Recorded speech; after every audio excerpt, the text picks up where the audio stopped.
All of the images that you will see in this video are central to one important event in the history of the state of Texas, and that is the Goliad Massacre. As you view the images of the Fannin Burial Memorial, we will talk about the Goliad Massacre and why it happened. In the year of 1836, in Goliad, Texas, there was a fort called Presidio La Bahia, commanded by Colonel James Fannin. By mid-February 1836, Fannin was in full charge of Goliad, and his garrison grew to a force of more than 400 regulars and volunteers. On February 26th, the colonel set out with 320 of his men and 4 cannons to assist at the Alamo, which is currently under siege. He made it scarcely a mile before deciding he was not entirely provisioned. That would be his only attempt. Fannin decided to go back to Goliad to fortify it, saying, quote, "As soon as the Alamo falls, we will be surrounded by 6,000 infernal Mexicans." Indeed, after the Alamo fell on March 6th, the colonel received word that a large Mexican force under General Jose de Urrea was en route. Texas Army Commander Sam Houston ordered Fannin to immediately withdraw to Victoria, but Fannin remained frozen in place. With his own pleas for help unheeded, Fannin finally marched his men from Goliad on March 19th. Within hours, the Mexican army caught them on a wide-open plain. After a short engagement, Fannin surrendered the following morning. Urrea returned the captives to Goliad, where Fannin sought honorable terms. Sadly, it was a false hope, as months before, Mexican dictator Antonio Lopez de Santa Anna had mandated the execution of all such pirates in rebellion against him. When Urrea wrote his commander seeking clemency for his prisoners, a furious Santa Anna chastised the general and ordered Urrea's subordinate, Lieutenant Colonel Jose Nicolas de la Portilla, to carry out his orders. Portilla spared nearly 100 Texians, tradesmen, translators, and doctors who might prove useful to his forces, as well as dozens of newly arrived volunteers captured earlier. On March 27th, Palm Sunday, 1836, Mexican infantrymen and lancers formed some 300 captives into 3 columns and marched them separately out of Goliad, ostensibly to the coast and freedom. But within a mile of the Mission Presidio La Bahia, the guards in each column lined up their wards and shot them at point-blank range. Any prisoners still moving were bayoneted or impaled on the horsemen's lances. 28 Texians managed to escape into the roadside brush. The Mexicans returned to Goliad, where they butchered all 39 of the wounded, including the garrison commander. Fannin was among the last to die. According to a Texian witness, spared for his language skills, Fannin gave the officer of the firing squad coins and his gold watch in exchange for a promise the watch be returned to his family, he be shot in the heart and not in the face, and his remains receive a Christian burial. The officer promised, then pocketed the watch and had his men shoot the colonel through the face and roll his body into the ditch atop those of his men. Like it was at the Alamo, the bodies were later stacked on layers of wood and set afire. The bodies were only partly burned, however, and lay exposed to the elements and carrion animals for the next 2 months. Their bones were ultimately buried with honors in a single unmarked grave. The Goliad Massacre marked the bloodiest massacre of the Texas Revolution, and the victims' martyrdom prompted vengeance. When Houston and the Texians finally rained death on Santa Anna's forces at San Jacinto, they shouted the battle cry, "Remember the Alamo! Remember Goliad!" The fight and massacre are remembered in the Fannin Memorial Monument on the site of the mass grave near the Presidio La Bahia. This inscription reads, "Erected by the state of Texas in honor of the Texan soldiers killed in the Battle of Coleto, March 19, 1836, under Colonel James Walker Fannin, who were buried on the battlefield, and of Colonel Fannin and his men, executed March 27, 1836, by order of General Santa Anna, and their bodies buried beneath this monument repose their charred remains." This reads, Texan soldiers of Colonel Fannin's command killed and mortally wounded in battle of March 19, 1836, and buried in Texan trenches on the battlefield. Alfred Dorsey, Conrad Igenauer, John Jackson, John Kelly, William H. Mann, George McKnight, H. Francis Protosek, William Quinn, William F. Savage, Archibald Swords.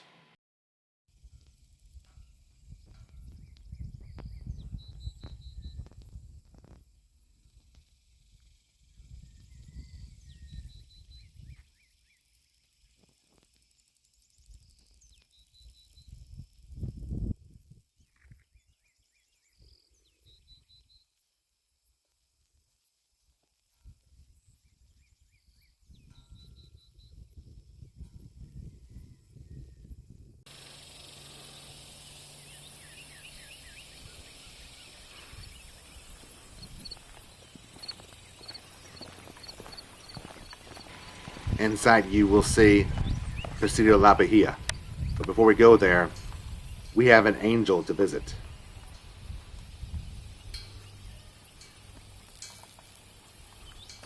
Senora Francisca Alaves, otherwise known as the Angel of Goliad. Many historic accountants noted that she was in Goliad during the Goliad Massacre. Not only was she at the right place at the right time to help and assist Texan revolutionists, but turns out she also helped Texans at San Patricio, Copano Bay, Victoria, and Matamoros, which was an important military strategic town for the Mexican Army in 1836. What was interesting about Francisca was, even though she was helping Texan soldiers, she actually traveled with the Mexican Army and was said to have accompanied Captain Telesforo Alvarez, a paymaster under General Jose Urrea.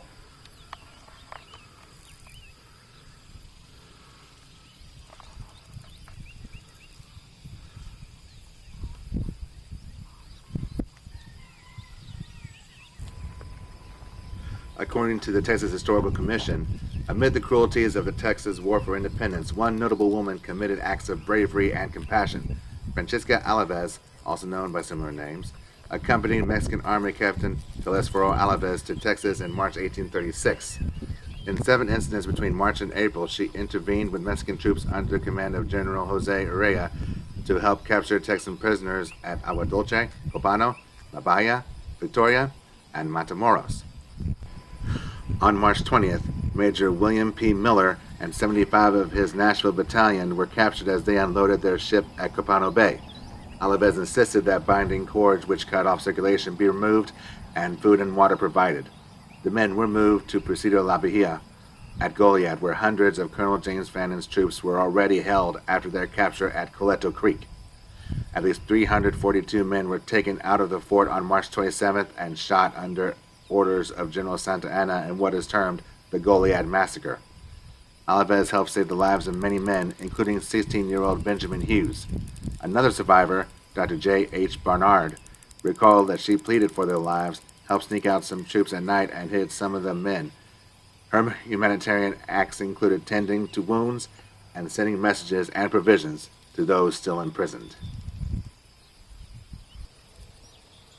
The Texas Centennial of 1936 revived interest in Alaves with articles, a play, and a bronze bust and historical mural for Goliad's Memorial Auditorium. Additional commemorations, such as a resolution from the Texas Legislature in 2001, have helped confirm Dr. Barnard's assertion that her name deserves to be recorded in the letters of gold among those angels who have from time to time been commissioned by an overruling and beneficent power to relieve the sorrows and cheer the hearts of men.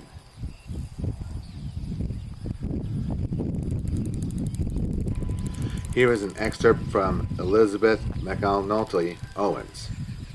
Young Elizabeth and her mother were living as the invading Mexican army reached Victoria in great glory, blowing their bugles, sounding their drums, and parading the streets. One of the Mexican officers came to Mrs. Quinn's door, walked in, and took possession of one of her front rooms. The house, consisting of 3 rooms, was adobe with dirt floor and very comfortable for those days. The presence of an officer furnished the Quinn family with great protection. The wife of the officer was a niece of the Padre at Goliad, who had baptized little John, son of the Quinns born and the mission Refugio in 1831. The officer's wife and Mrs. Quinn became great friends. During this interval, a squad of Mexican soldiers came to the door of the Quinn's home, banging it hard with their muskets. When the Mexican officer's wife appeared, they immediately scattered. The colonel of the Mexican army and his wife were instrumental in saving many lives. The day after Ward's men were brought in as prisoners, they were taken out on Market Square to be executed. But the officer's wife, Senora Alvarez, rushed out and threw herself before the captors, spreading wide her voluminous skirts to protect them from the guard, and announced that she too would be shot if they were. The firing squad promptly lowered their weapons and walked away.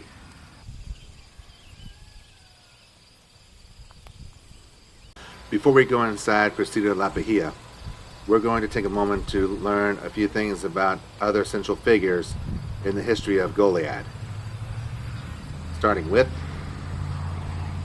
Manuel Becerra. Born at Presidio La Bahia de Espiritu Santo in 1762, Manuel Becerra played a significant role in the settlement and politics of the region. Becerra and his wife, Juana Maria Sedina, and their two daughters, Maria Josefa and Gertrudis, were leading citizens of La Bahia. In 1820, Antonio Maria Martinez, the last Spanish governor of Texas, called for the formation of the Ayuntamiento of La Bahia, as required in the Spanish Constitution of 1812. The Ayuntamiento, or town council, included Manuel Becerra, who was elected its first secretary. Becerra's involvement with colonization efforts came the following year, as he was selected to accompany Stephen F. Austin to the Colorado River to find a suitable site for Austin's first colony. His friendship with impresario Martin de Leon led to his eventual responsibility within de Leon's Guadalupe colony in 1827, when de Leon placed Becerra in charge of the colony's political and business affairs. The same year, Becerra helped negotiate a treaty with the Coco and Karankawa tribes to enhance peace and stability in the region. In 1832, Becerra received a land grant of 8,856 acres in what is now Refugio County, and later assisted colonizer James Power in the colonization of the Power colony at Villa de Refugio. As a citizen under the flags of Spain, Mexico, the Republic of Texas, and the United States, Manuel Becerra bore witness to many of the formative events in Texas history and played a significant role in colonization efforts. He died in what is now Refugio County about 1849.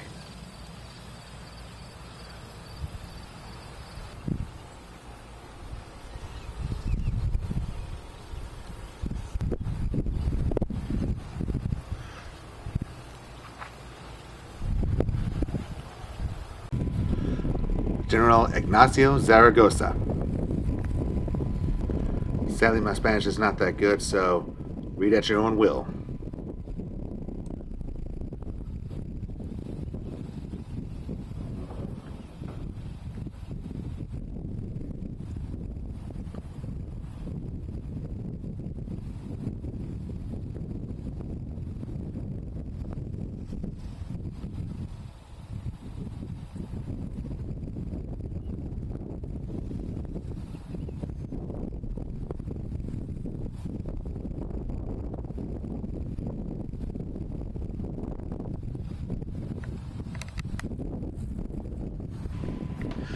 Born on this site when it was called Bahia de Espiritu Santo in 1855, at the head of an army of Mexican volunteers, contributed to the defeat of dictator Santa Anna.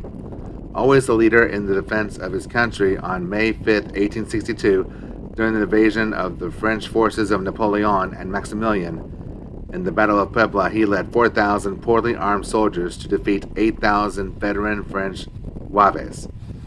This heroic victory gave Mexico its great national patriotic anniversary, El Cinco de Mayo.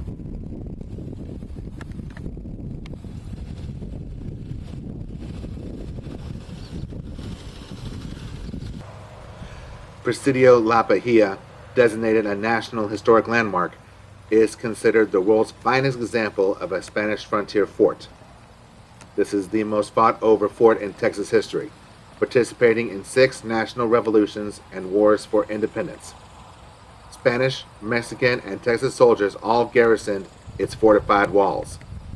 This crossroads of revolution felt almost every attempt to forcibly change the governmental order of Texas. Presidio La Bahia is a fort, not a mission. The chapel was erected in the quadrangle for the sole use of the soldiers and Spanish settlers living in the town of La Bahia surrounding the fort. The name given the chapel was Our Lady of Loreto, and is the oldest building in the compound, its continuous use since the 1700s. One of the oldest churches in America, it also is one of the only buildings in existence that has its original groin vaulted ceiling in place. The striking fresco behind the altar was done in 1946 by the Michelangelo of South Texas, renowned Corpus Christi artist Antonio Garcia. Located in the niche above the chapel entrance is a statue of Our Lady of Loreto, sculpted by Lincoln Borglum, who oversaw the completion of Mount Rushmore. This centuries-old chapel was where Fannin's men were held during part of their captivity before being massacred. The first Declaration of Texas Independence was signed inside the chapel. After the Texas Revolution of 1836, while other buildings of the Presidio fell into neglect and disrepair, the chapel was still used as a place of worship and at one time was temporarily used as a private residence. An act of the Republic of Texas in 1841 restored church properties confiscated by the Republic. It was not until 1855 that the first non-Hispanic bishop of Texas, Bishop J. M. Oden, received title from the town council of Goliad. Through the loving devotion of the residents, the chapel continues its existence as a place of worship. Presidio La Bahia has been restored a few times since its founding at this location in 1749. Rebellions and time were the main enemies. The earliest reports of needed repairs began in 1791. Of primary concern were the walls and soldier housing, having already fallen into disrepair. By the time of the Texas Revolution, Colonel James Walker Fannin had his men reinforce the Presidio walls and bastions as well as build a new blockhouse. When Fannin was ordered to retreat to Victoria, he and his men were given orders to destroy as much of the Presidio as they could. From 1837 to 1963, the old fort became just a shadow of its former glory, with barely any walls left. Mounds of rubble everywhere and the relocation of the town from the south to the north side of the San Antonio River. Throughout this epoch, the silent witness to the history of this old Spanish fort and its battle cry during Texas independence, "Remember Goliad," was the chapel Our Lady of Loreto. 1963 would be the year of the Presidio's rebirth. Through the generosity of the Catherine O'Connor Foundation and the Diocese of Victoria, the preservation and restoration of the old fort began. Several highly skilled men were employed to preserve and restore the fort. The first order of business was to make a photographic record of the site. Around 500 photos were taken. Next step was the archaeological investigation, resulting in every artifact in the museum and throughout the compound coming from those findings. Attention to detail, clues from what was found, and a strong determination to preserve the history of Texas contributed to the result. The only Spanish Presidio fully restored west of the Mississippi. It was truly a labor of love. And on October 8, 1967, the fort was once more reborn for all the world to remember Goliad. More than 33,000 people visit the Presidio each year. About 3,000 people attend the annual Goliad Massacre Fort Defiance Living History program each year. When a visitor walks into the Presidio's entrance, they are instantly surrounded by the rich history of Spanish and Texas lifestyles of the 1800s. The museum includes the artifacts found at the Presidio as well as personal items of individuals who lived and worked at the Presidio. A short version of the award-winning film Presidio La Bahia and its place in Texas history. This video was first place winner in the Sons of the Republic of Texas 34th Annual Presidio La Bahia Awards competition, the only video to ever win the award and the gold citation winner, the highest award given in the Texas Association of Museums Mitchell A. Wilder competition. After touring the museum, visitors are free to walk the grounds of the Presidio. Visit the chapel that held over 300 of Colonel Fannin's men for a week prior to their massacre. Please remember, the chapel is an active church. Visitors are asked to treat it with respect. There are also 2 grave sites inside the chapel. To the left of the altar is the grave of Carlos de la Garza. Another grave site about halfway into the chapel from the front doors, and on the left is a mass grave. Outside of the chapel is a marked grave of Annie L. Taylor. A total of 15 grave sites have been located inside and outside the chapel. This is not unusual, as there are 900 documented graves outside the Alamo Church in San Antonio. Outside the chapel, visit the rest of the Presidio grounds, like the Quadrangle. Here, a visitor can get a feel of what it was like to live in a Mexican military installation in 1836. You could even spend the night at Presidio La Bahia, known as the Quarters. It is adjacent to the museum and once served as priest's quarters. Guests have free access to the Presidio grounds after hours and can come and go through private entries. This is a popular stay for many people. Inquire about the Quarters before you visit. The Presidio complex consists of the officers' quarters, which is now a museum, the Our Lady of Loreto Chapel, and the enlisted men's barracks, all of rock construction and all connected by an 8-foot-high wall. Presidio La Bahia is one of only 50 National Historic Landmarks in the state of Texas and is listed in Fitzroy and Dearborn's International Directory of Historic Places and one of the 186 most historic places in the Americas. Throughout the year, several living history programs are held at Presidio La Bahia, the largest being the Goliad Massacre Fort Defiance Living History Program each March.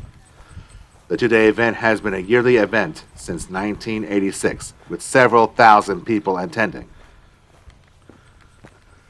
The reenactors study the lives of individuals from the Texas Revolution in 1836. Visitors are encouraged to ask questions of the reenactors. But remember, some of the reenactors are in first person. Therefore, they only know of events up to their capture after the Battle of Coleto Creek. They will know nothing of events beyond that day. Presidio La Bahia is operated by the Texas Historical Commission. A group of supporters called Friends of the Fort make annual contributions which make the living history programs possible, as well as paying for items of need. 9 flags have flown over Goliad in its history, but one stands out within Presidio La Bahia, the Bloody Arm flag. The dramatic Bloody Arm flag, which was designed by Captain Philip Dimmitt, the same man who designed the 1824 flag 2 months earlier, was raised at Presidio La Bahia in Goliad on December 20, 1835, in honor of the signing Goliad Declaration of Independence. This declaration, which stated that Texas was a free, sovereign, and independent state, was signed 2 months before the General Convention officially declared independence at Washington on the Brazos. The flag was permanently lowered on January 10, 1836, and was not present for either of the battles at Goliad. The Bloody Arm flag represented a dramatic shift towards complete independence from Mexico, a position that was made permanent on March 2, 1836, when the Texas Declaration of Independence was signed. Along with the Dodson flag, the Bloody Arm flag flew over Independence Hall when the Declaration was signed.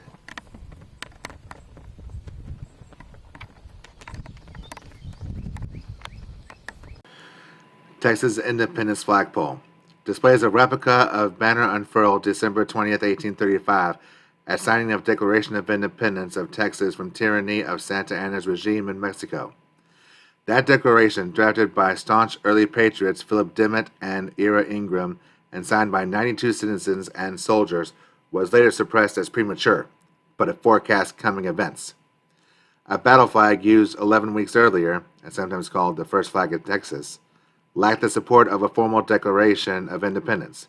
The Goliad flag also waved over an army, one in possession of Fort at La Bahia.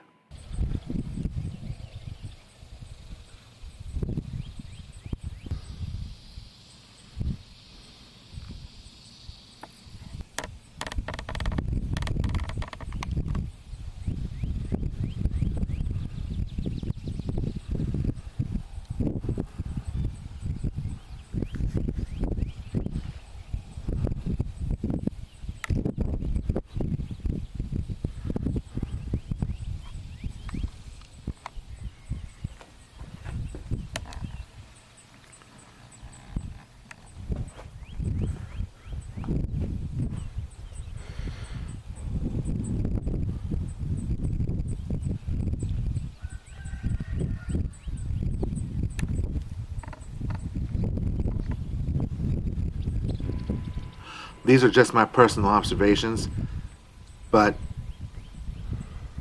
visiting a place of such bloody history, while sad and upsetting, sometimes angering, it is still very important for everyone to remember it so we never ever forget the lessons they teach us.